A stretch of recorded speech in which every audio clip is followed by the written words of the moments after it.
Bienvenue dans les actualités de la semaine. Nous allons parler de TypeScript version 5.0 en bêta. Nous allons également parler de Astro version 2.0 et même d'un nouvel événement dans les navigateurs liés au JavaScript. C'est parti.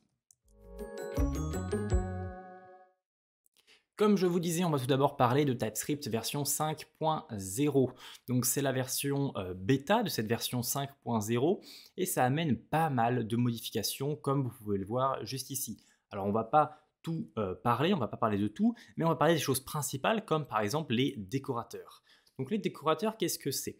En fait, c'est une feature qui va arriver dans le JavaScript Vanilla parce que c'est une feature qui est actuellement donc en traitement dans ECMAScript et eh bien, les décorateurs vont permettre en fait de faire comme si on ajoutait des fonctionnalités à une méthode dans une classe. Donc ça veut dire qu'ici, vous voyez, on a une fonction greet ici dans une classe persons. Et en fait, cette fonction-là, vous voyez qu'on va faire un console.log au début et à la fin de la fonction, en fait. Simplement pour voir si ça marche bien, si on a bien le début et la fin de la fonction, etc. Ça, c'est commun de faire ça dans certaines méthodes, donc même ou certaines fonctions.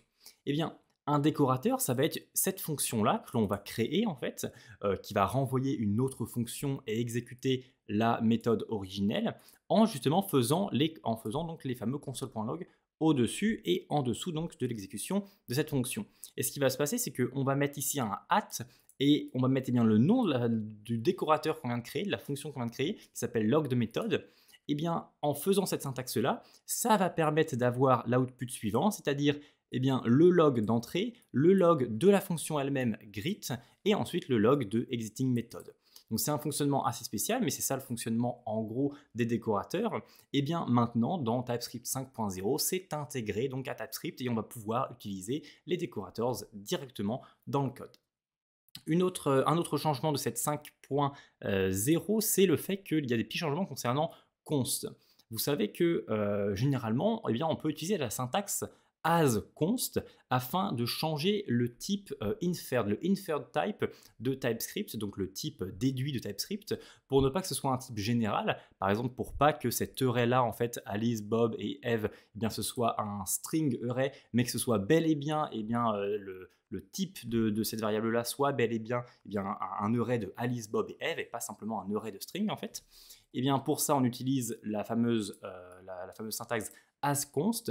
Et bien maintenant, on va pouvoir utiliser un peu ce même asConst, mais pas en fait depuis la mise en place, l'initialisation de variables, mais depuis directement la déclaration des fonctions.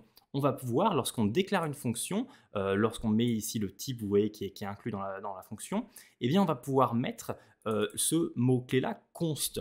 Et ce mot-clé-là const va permettre de faire en sorte que la variable, le type de la variable que l'on donne en fait à la fonction, eh bien, ce soit considéré comme const. Donc, ce ne soit plus un type déduit et que ce soit donc très modulaire comme type. Et là, pour le coup, ce sera donc un type const, donc ce sera le vrai type de la variable actuelle. Il y a un exemple assez complexe qu'il donne, mais bon, j'ai essayé de réduire ça pour que ce soit encore plus simple à comprendre. Et une autre chose qui est également intéressante, j'ai trouvé, c'est bien sûr, dans cette version 5.0, ils ont énormément travaillé sur l'optimisation du paquet en lui-même, du paquet TypeScript, ce qui a permis de très bonnes nouvelles performances au niveau notamment du temps d'installation, mais aussi du temps de build. Par exemple, pour comparer à la version 4.9, eh bien cette version 5.0, au niveau du temps de build de VS Code, eh bien c'est 81% du temps de la version qu'il y avait sur 4.9. Donc on a quasiment gagné 20% plus ou moins en temps de build. Donc c'est vraiment super.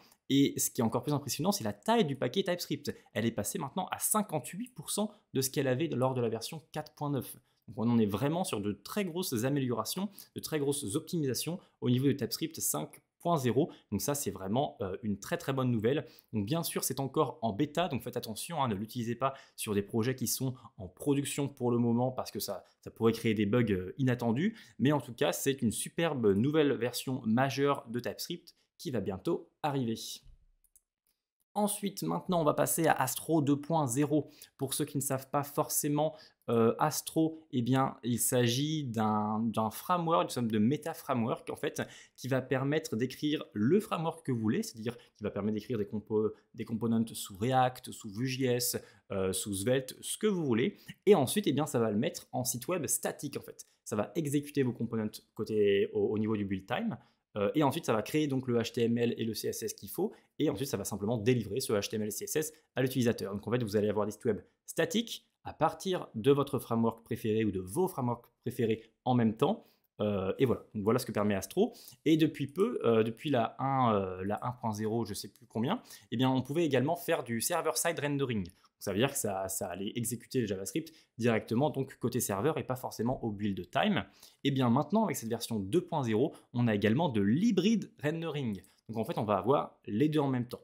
L'hybrid rendering, comment il fonctionne? Il fonctionne en fait en mettant tout le site web en server-side rendering, mais sur des pages spécifiques, eh bien, il va falloir exporter une variable pré-render qui vaut true, et dans ce cas-là, cette page spécifiquement, eh bien, elle sera mise en statique. Ce qui fait que vous aurez certaines pages qui seront en statique et donc qui seront très performantes à être rendues, puisqu'elles seront déjà rendues pendant le build time. Donc en fait, à l'instant où vous allez chercher cette page-là, il y aura déjà le HTML, CSS de créer, donc tac, ça va vous le rendre directement. Et d'autres pages donc, qui seront en server-side rendering, donc on devra d'abord exécuter le JavaScript avant de vous renvoyer le HTML et le CSS rendu. Voilà pour cette feature-là, mais il y a également une autre très grosse feature de cette 2.0, c'est le fait d'avoir du type safety pour du Markdown, parce que Astro utilise également pas mal de Markdown, de fichiers MDX en fait directement, depuis donc la codebase de Astro.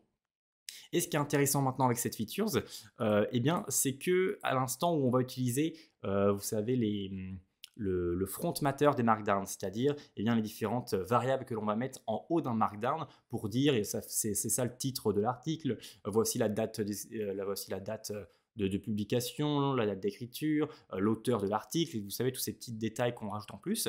Et bien maintenant, ces détails-là, ils vont être automatiquement pris en compte et typés par Astro. Et donc, quand on va réutiliser les posts, par exemple, qui sont donc des fichiers Markdown, eh bien, on va avoir directement dans le data, on va avoir la publication date, on va savoir que c'est une string, donc on va pouvoir faire un toIsoString, etc. En fait, on va avoir tout un système de typage qui va être pris en compte directement dans eh bien, les objets, voilà, le title, le draft, le publish date, la description qu'on met en haut d'un Markdown. Voilà pour ce qui est de Astro 2.0 et bien sûr ils sont également passés à Vite 4.0, donc ce qui permet de meilleures performances globalement. Ensuite, je vous parlais également d'un nouvel événement au niveau des navigateurs, un nouvel événement JavaScript. C'est un événement qui est déjà présent sous Mozilla Firefox, mais qui vient d'arriver dans la version Canary, donc la version bêta de Chrome. Et cet événement, c'est Scroll End. Alors Scroll End, qu'est-ce que c'est? Eh bien en fait, c'est un événement qui va se déclencher quand le scroll est fini. C'est-à-dire que là, vous voyez, je suis en train de scroller et à l'instant où je vais relâcher ma souris et que l'écran va s'arrêter, eh bien là, tac, le Scroll End va se mettre en place. Vous voyez ici au niveau de cette feature-là que pour le coup, ça ne marche pas parce que mon Chrome n'est pas en version Canary. Mais pour le coup, eh bien, on peut aller sur Mozilla Firefox pour tester ça. Nous voilà sur donc Mozilla Firefox et si je scrolle un peu, vous voyez là, je scroll et j'arrête de scroller, hop, j'ai un petit ici, une petite toast notification qui s'est mis en scroll end. Et si je fais que de faire ça plusieurs fois, eh bien vous voyez que le scroll end, il s'affiche à chaque fois et j'ai ces toasts là qui s'affichent. Parce que du coup, il y a eu cet événement là, scroll end, qui est pris en compte. Alors où est-ce qu'il est pris en compte dans leur code? C'est ici, vous voyez document.onScrolledEnd. Et alors, eh bien, la méthode toast scroll end s'exécute à l'instant où on a le onScrolledEnd. Donc pour l'instant, c'est uniquement sur Mozilla Firefox et la version bêta de Chrome, mais c'est vraiment, je trouve, un super event parce qu'avant, en fait, il fallait faire ça. Ça, c'était le polyfiling pour le scroll end, c'est-à-dire que on écoutait donc le scroll et à l'instant où il y avait un event de scroll, eh bien, on mettait un set timeout avec notre fonction que l'on veut qu'elle s'exécute au niveau du scroll end. Et on mettait un set timeout de 100 millisecondes. Et ce qui se passait, c'est que set timeout-là, on l'enregistrait dans une variable globale, et à l'instant où l'event scroll se réexécute, se réenclenche, eh bien, on enlevait ce set timeout. On faisait un clear timeout, parce que justement s'il y a encore un événement scroll qui s'exécute, ça veut dire que le scroll n'est pas fini. Donc on clear ce set timeout-là, et on le recrée, en fait, juste après, et à 100 millisecondes encore après. Donc on avait bien une fonction qui allait s'exécuter quand le scroll finissait, mais on avait éventuellement un délai maximal de 100 millisecondes, ce qui n'est pas super pour des interactions utilisateurs. Maintenant, enfin dans peu de temps sous Chrome, eh bien on a l'événement onScrollEnd, donc ça c'est vraiment super et on peut l'utiliser, vous voyez, à travers un AdEventListener directement en global ou alors sur un événement spécifique AdEventListener de ScrollEnd ou via bien sûr les Event Properties comme onScrollEnd juste ici. Voilà tout concernant cet nouvel événement que je trouve très intéressant. Cette semaine, au niveau de la librairie de la semaine, on va parler de Uppy. Uppy.io, c'est une superbe librairie qui va vous permettre en fait de gérer vos fichiers, vos uploads de fichiers directement en JavaScript. Et ce que je trouve vraiment super, c'est que c'est très très modulaire, comme ils le disent juste ici. Déjà, il s'intègre avec les principaux frameworks, React, Vue, Svelte ou en Vanilla. Et en fait, vous voyez que si on regarde un peu la vidéo juste ici, on peut donc importer les fichiers qu'on veut, on peut même renommer le nom des fichiers, changer leur prévisualisation d'image, on peut en mettre un, on peut en mettre plusieurs, on peut en rajouter, ça va vraiment assez loin. Et au niveau du code, eh bien c'est assez simple en fait, juste on importe Uppy, on va utiliser le dashboard, c'est-à-dire leur petite interface qu'on a vue juste avant. On dit si on veut utiliser d'autres parties tierces comme Instagram ou Dropbox ou Google Drive ou des choses comme ça. Et ensuite, on va utiliser Tusk qui est un standard pour l'envoi de fichiers afin de faire de la résumabilité. C'est-à-dire que si jamais vous envoyez un gros fichier sur un serveur mais que vous avez un problème de connexion et tac, ça s'arrête, eh bien, grâce au standard Tusk, vous n'allez pas devoir réuploader tout ce que vous aviez déjà uploadé dans la partie de votre fichier. Ça va reprendre là où ça s'était arrêté. Donc ça, c'est une bonne pratique d'utiliser ce standard-là quand on fait de l'upload de fichiers. Et ensuite, vous voyez qu'on a un onComplete, donc quand c'est fini, eh bien console.log de le résultat.